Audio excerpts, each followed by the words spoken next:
जब शनि की नजर पड़ी स्वयं भगवान शिव पर। शनिदेव और महादेव के बीच का गहरा संबंध कर्म और न्याय पर आधारित है।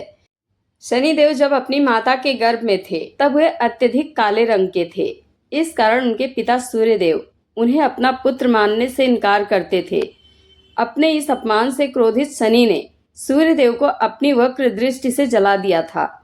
तब सूर्यदेव ने मदद के लिए भगवान शिव से प्रार्थना की। महादेव ने शनि को समझाया और उनके अहंकार को नियंत्रित कर उन्हें कर्म और न्याय का सर्वोच्च देवता नियुक्त किया। हिंदू धर्म में भगवान शिव और शनिदेव के बीच गहरा संबंध और अद्भुत कथाएं प्रचलित हैं।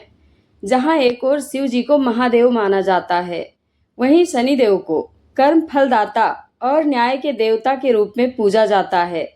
इन दोनों देवताओं के बीच की मुख्य बातें और पौराणिक प्रसंग निम्नलिखित हैं।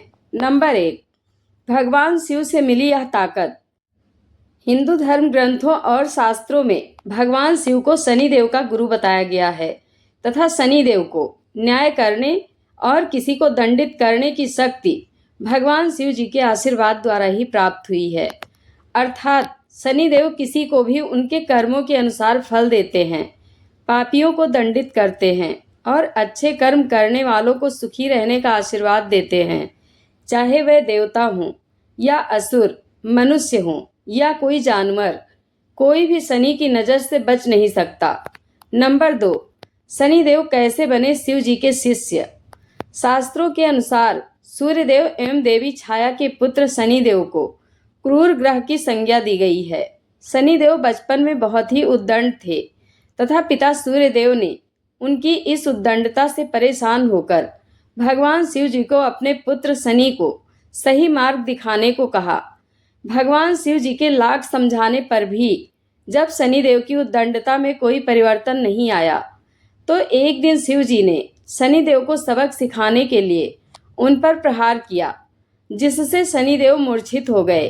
तब पिता सूर्यदेव के कहने पर शिव जी ने शनिदेव की मूर्छा तोड़ी तथा शनिदेव को अपना शिष्य बना लिया और तब से वह न्याय एवं दंड देने के कार्यों में भगवान शिव का सहयोग करने लगे। नंबर 3, शिव पर शनि के वक्री होने की कहानी। पौराणिक कहानी के अनुसार एक बार शनिदेव की वक्री दृष्टि भगवान शिव पर पड़ी थी। भगवान शिव ने शनि प्रकोप से बचने के लिए कैलाश पर्वत को छोड़ दिया था। न्याय के देवता शनिदेव ने महादेव से फिर भी अपनी वक्री दृष्टि नहीं हटाई थी और महादेव को शनिदेव की वक्री दृष्टि का सामना करना ही पड़ा था। जब शनिदेव की वक्री दृष्टि महादेव पर पड़ी तो उन्हें भी पता नहीं चला कि उन पर शनि प्रकोप का असर हुआ है। इस अद्भुत घटना को जानकर आप भी कहेंगे कि आज के समय में मनुष्य तो क्या, स्वयं देवता भी शनि प्रकोप से बच नहीं पाए हैं। आइए विस्तार से जानते हैं शिव पर शनि की वक्री होने की कहानी। पौराणिक कहानियों में शनिदेव को न्याय का देवता माना जाता है। शनिदेव के बारे में कहा जाता है कि जो भी व्यक्ति गरीब, मजदूरों, पशु पक्षियों और वंचितों पर अत्याचार करता है, शनिदेव की वक्री दृष्टि उस व्यक्ति पर जरूर पड़ती है। शनिदेव न्यायाधीश हैं जो कर्मों के आधार पर न्याय करते हैं, लेकिन फिर भी शनिदेव को एक क्रूर देवता माना जाता है। आमतौर पर शनिदेव का नाम लेते ही लोग डरने लग जाते हैं। शनिदेव को क्रूर देवता इसलिए माना जाता है क्योंकि शनिदेव किसी भी देवी देवता और मनुष्य में भेद किए बिना न्याय करते हैं। भगवान शिव ने शनिदेव को कर्म फलदाता और पूजनीय ग्रह बनने का वरदान दिया था, लेकिन एक बार भगवान शिव पर भी शनिदेव की दृष्टि पड़ी थी। आइए जानते हैं भगवान शिव पर शनिदेव की वक्री दृष्टि पड़ने की कथा।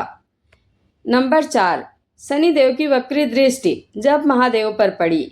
एक बार शनिदेव भगवान शंकर के धाम हिमालय पहुँचे।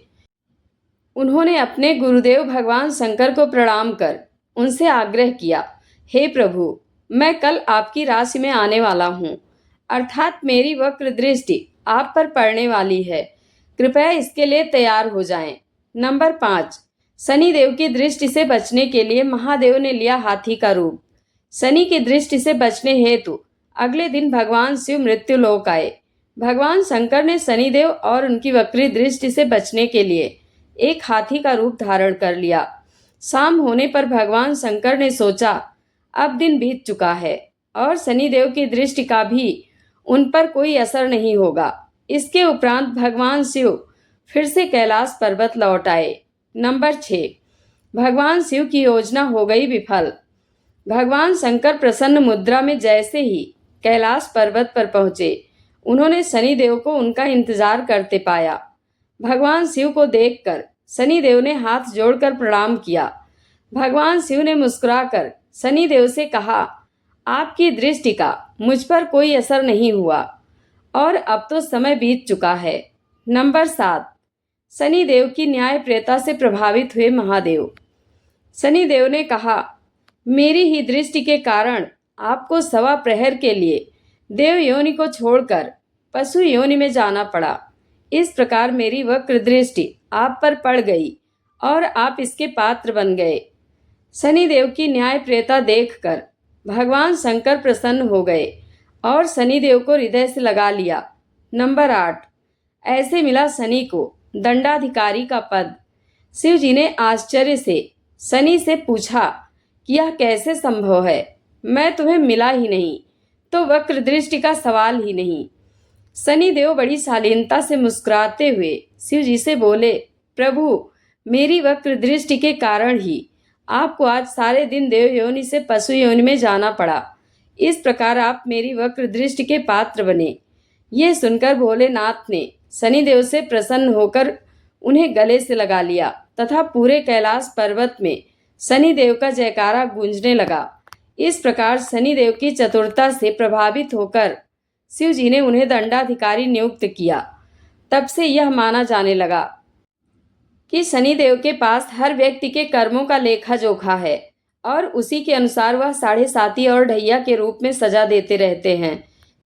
नंबर 9, सूर्य के पुत्र हैं न्याय के देवता शनिदेव। न्याय के देवता शनिदेव सूर्यदेव और माता छाया के पुत्र हैं। मृत्यु के देवता यम उनके भाई हैं। शनिदेव कर्मों के देवता हैं, जबकि यम मृत्यु के बाद फैसला सुनाते हैं।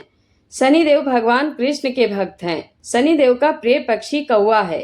शनिदेव को भगवान शिव ने वरदान दिया था कि उन्हें ग्रहों में सबसे श्रेष्ठ ग्रह माना जाएगा और उनके पिता सूर्यदेव की तरह उनकी पूजा भी होगी। भगवान शिव ने उन्हें यह भी वरदान दिया था कि वह न्याय के देवता और कर्म फलदाता कहलाएंगे। नंबर 10, कर्मों के आधार पर न्याय। शनिदेव का स्वभाव क्रूर नहीं बल्कि न्यायपूर्ण है। वह किसी से द्वेष नहीं रखते बल्कि वह व्यक्ति को उनके कर्मों का फल देते हैं। नंबर 11, शनि प्रदोष व्रत की महिमा। दोनों देवताओं की संयुक्त कृपा पाने के लिए शनिवार को पड़ने वाला प्रदोष व्रत अर्थात शनि प्रदोष अत्यंत शुभ माना जाता है। ऐसा माना जाता है कि शिव जी की कृपा से शनिदेव के प्रकोप का भय समाप्त हो जाता है। जय महादेव, जय श्री शनिदेव। आप लोगों को यह जानकारी कैसी लगी, कमेंट बॉक्स में अपनी राय अवश्य दें। वीडियो को हाइप करें। धन्यवाद।